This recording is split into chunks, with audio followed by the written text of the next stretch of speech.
Dang hakakat artarik risau araja arpusan kibor pulit Kyrwoh district kilala ban penlep yo bom IED ha Umsning hakaba kam hadien lakam bawan bu bat thmu pen bathai da ka hinyo trap National Liberation Council HNLC bat katai ka khubor kala longkum ka jingpen ir ha ka jingmut chimperkhat ki nongsong snong Kyrwoh district.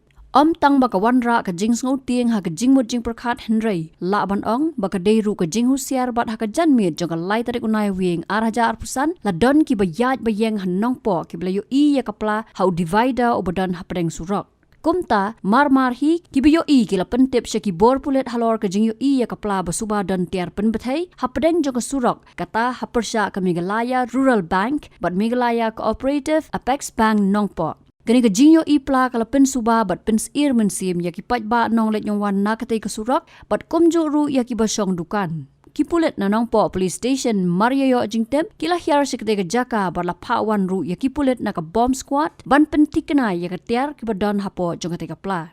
Kat badang yat ka jingtalasi ya ka pla ya ki pat ba bat ki kali ki bayat bayeng syam lasya bakin yat na jan katay ka jaka badan katay ka pla. Katu kat nipor hadin bagi pulet jong ka bomb squad kilapet benia ya katai kapla la syam penban bakadai Tang kapla ka badan Tang ki Jainphong suda klam dan kita ki tiar pen bathai kumbal Suba da ki babon ki patba bat katai kapla ru la bantem la kadai ke jong nu.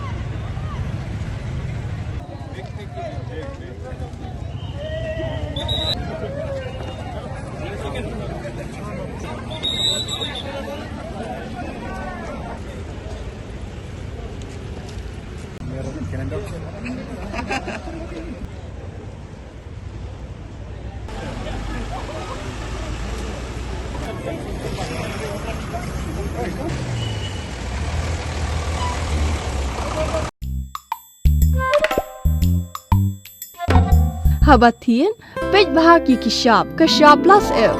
Ka plus F? Hakabam bangibam dunaki eki batay kamet. Namar kata habathiru atau khau kamlu ka umpnyang kadut pej ya ka sharp plus F haka jingsom. Yaki nutrient kumki vitamin bat ka iron la icon diat bat ka bathau bha kam kta I ka dur jingki marbam ka jing mat lani ka rukom shed yaki. Balehi banai kita. Kadon ka we ka jing mentoy ba kongsan. Ka kot ka kia.